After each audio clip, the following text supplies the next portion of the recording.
ہم ملک شام کے بارے میں نبی کریم صلی اللہ علیہ وآلہ وسلم کی جو پریڈکشن ہے، پیشن گوئی ہے، وہ پوری ہو چکی ہے۔ بسم اللہ الرحمن الرحیم۔ السلام علیکم، میرا نام ڈاکٹر اسد محمود ہے۔ قرب قیامت میں شام سے چلنے والی جو آگ ہے، اس کی پریڈکشن پورے ہونے کے قریب بالکل پہنچ چکی ہے۔ اسرائیل فلسطین کی جنگ اس حوالے سے انتہائی اہم کردار ادا کرنے جا رہی ہے۔ کیا اسی جنگ کی وجہ سے آگ بھڑکے گی؟ کیا شام کا وہ علاقہ جہاں سے آگ چلے گی وہ سرخ، وہ علاقہ گرم ہوتا جا رہا ہے؟ آج ہم آپ کو ملک شام سے چلنے والی آگ اور غزوہ ہند سے متعلق ناقابل یقین حقائق سے آگاہ کرنے کی کوشش کریں گے۔ لہٰذا آپ سے ریکویسٹ کرتا ہوں کہ اس قیمتی اور معلوماتی ویڈیو کو شروع سے لے کر آخر تک خود بھی ضرور دیکھیے گا اور اسے اپنے دوستوں کے ساتھ بھی ضرور شیئر کیجیے گا۔ پیارے دوستوں، حدیث کے الفاظ ہیں کہ غزوہ ہند یعنی آخری جنگ سے پہلے ملک شام سے ایک آگ نمودار ہوگی، اور حالات کے پیش نظر بیشتر علماء اس آگ کو جنگ سے تشبیہ دے رہے ہیں، کیونکہ جنگ کو آپ گولہ بارود اور آگ سے تشبیہ دے سکتے ہیں۔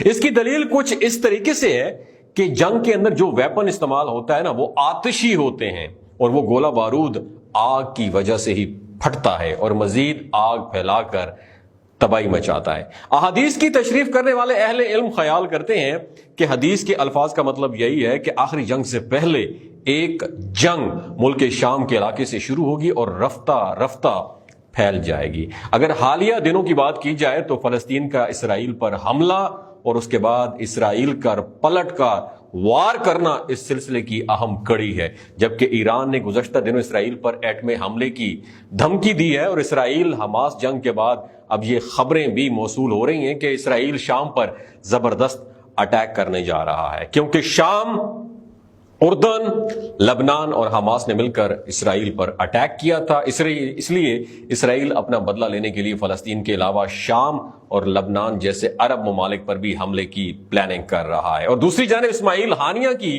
ایران میں شہادت کے بعد اس جنگ کا رخ ایران کی جانب ہو چکا ہے، اور اگر ایسا ہوا تو شام یا پھر ایران سے شروع ہونے والی یہ جنگ پوری دنیا میں پھیل جائے گی، اور یوں حدیث کی پریڈکشن پیشن گوئی سچ ثابت ہو جائے گی۔ اب سوال یہ ہے کہ شام سے اٹھنے والی یہ جنگ کیسے پوری دنیا کو اپنی لپیٹ میں لے سکتی ہے؟ تو ناظرین گرامی، بیشتر اسلامی اسکالرز اور احادیث پر عبور رکھنے والے اہل علم یہ کہہ رہے ہیں کہ وہ وقت قریب آ چکا ہے جب دنیا ایک خون ریز جنگ میں کود پڑے گی۔ اس سلسلے میں ایک حدیث ملاحظہ فرمائیے کہ نبی کریم صلی اللہ علیہ وآلہ وسلم نے ارشاد فرمایا کہ تم پر 4 فتنے آئیں گے۔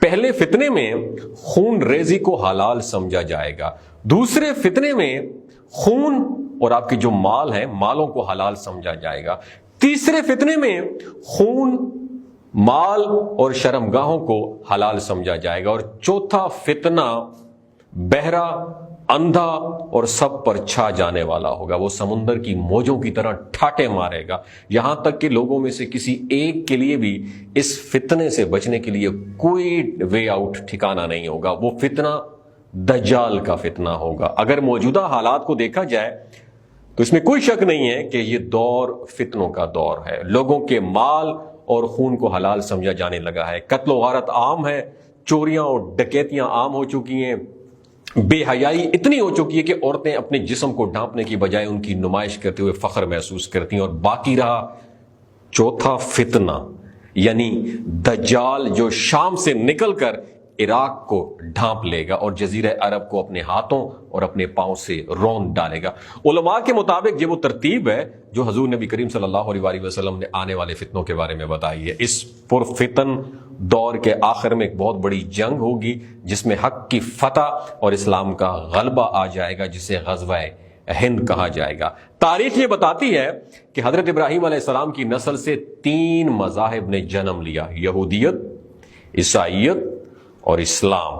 اب ان تینوں مذاہب کے لوگ اس جنگ پر یقین رکھتے ہیں، لیکن بحیثیت قوم اس پر پختہ ایمان صرف اور صرف یہودیوں کا ہے۔ انہوں نے اجتماعی طور پر پختہ یقین کے ساتھ مائگریٹ بھی کیا ہے۔ اور پیارے ساتھیوں، چند لمحوں کے لیے یہ تصور کیجئے کہ آپ کا یورپ یا امریکہ کے کسی بڑے شہر میں اچھا کاروبار ہو، سیاسی اور معاشی شخصیت آپ کی گن گاتی ہو اور میڈیا تک آپ کی ایکسیس بھی ہو، آپ کا دنیا میں فیصلہ کرنے والے مراکز پر قبضہ ہو۔ ایسے میں آپ سے کہا جائے کہ آپ ایک جزیرہ نما کونے اور ایک صحرا کے دامن میں جا کر آباد ہو جائیں، ایسا علاقہ جہاں نہ پانی میسر ہو، نہ بجلی، اور نہ ہی کوئی شہری آبادی ہو، اور نہ ہی شہری سہولیات کا تصور ہو، آپ یقیناً اس کو پاگل کہیں گے۔ لیکن امریکہ اور یورپ میں بسے یہودی جو ہیں 1920 سے آہستہ آہستہ اپنا گھر بار اور کاروبار چھوڑ کر کہاں آباد ہونا شروع ہوئے؟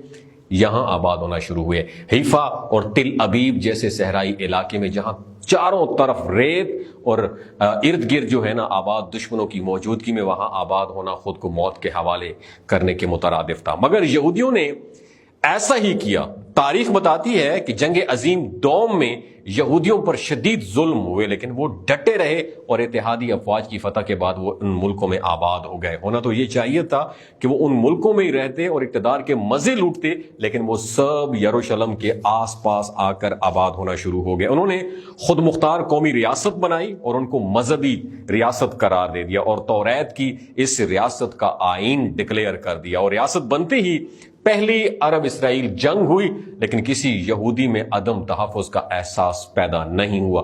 کوئی اسرائیل چھوڑ کر نہیں بھاگا، بلکہ آج تک خوشحال ہے، اور حیران کن طور پر اسرائیل میں یہودیوں کی آبادکاری چلتی جا رہی ہے، اور یہ یہاں پر کاروبار کرنے، شہر آباد کرنے یا کسی پرفضا مقام پر زندگی گزارنے کے لیے جمع نہیں ہو رہے۔ حقیقت یہ ہے کہ یہودی اسرائیل میں ایک بہت بڑی عالمگیر جنگ کے لیے جمع ہو رہے ہیں، جس کے بعد ان کو یقین ہے کہ ان کی ایک ایسی ریاست، ایسی حکومت قائم ہوگی جو پوری دنیا پر راج کرے گی، حکمرانی کرے گی، اور اس کا ہیڈ کوارٹر کہاں پہ ہوگا؟ اسرائیل کے یروشلم میں ہوگا، جہاں ان کا مسیحا آئے گا۔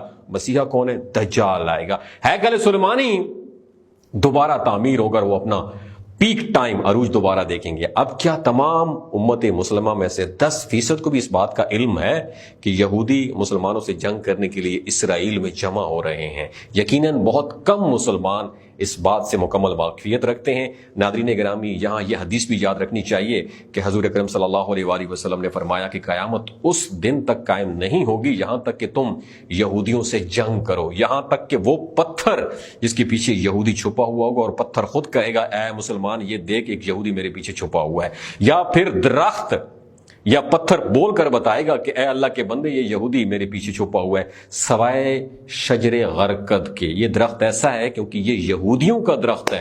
ماہرین اور اہل نظر کے مطابق عالمی جنگ جس کی تمام تیاریاں یہودیوں نے کمپلیٹ کر رکھی ہیں، یہی وہ آگ ہے جو ملک شام سے نکلے گی اور پوری دنیا میں پھیل جائے گی۔ لیکن اس جنگ سے پہلے امت مسلمہ ایک بہت بڑے پرفتن دور سے گزرے گی۔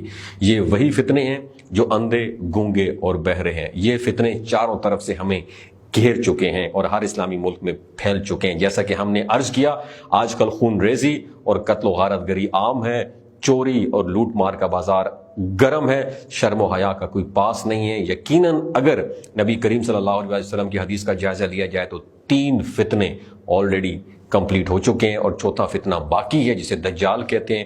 ان قریب وہ بھی پورا ہو کر رہے گا، کیونکہ یہودیوں نے اس کے لیے تمام تر جو ہے انتظامات مکمل کر لیے ہیں۔ اب یہ یقیناً شام سے اڑنے والی جنگ ہی وہ آگ ہوگی جس کے بارے میں نبی کریم صلی اللہ علیہ وسلم نے فرمایا تھا کہ شام سے ایک آگ نمودار ہوگی، پوری دنیا پہ چھا جائے گی۔ آخر میں دعا ہے اللہ تعالی ہمیں فتنہ دجال سے اور قیامت سے پہلے ظاہر ہونے والی خوفناک فتنوں سے محفوظ رکھے، آمین ثم آمین۔ اس ویڈیو سے آپ نے کیا سیکھا؟ نیچے کامنٹ سیکشن میں اپنا ایکسپیرینس ضرور شیئر کیجیے۔ اپنا اور اپنے ساتھ رشتوں کا خیال رکھیے۔ اللہ حافظ۔ اور آخر میں ایک انفارمیشن آپ کے ساتھ شیئر کرنا چاہتا ہوں کہ یہ جو گلگت بلتستان کے لوگ ہیں نا، ان کی ایوریج عمر 90 سال سے بھی زیادہ ہوتی ہے۔ You know Y?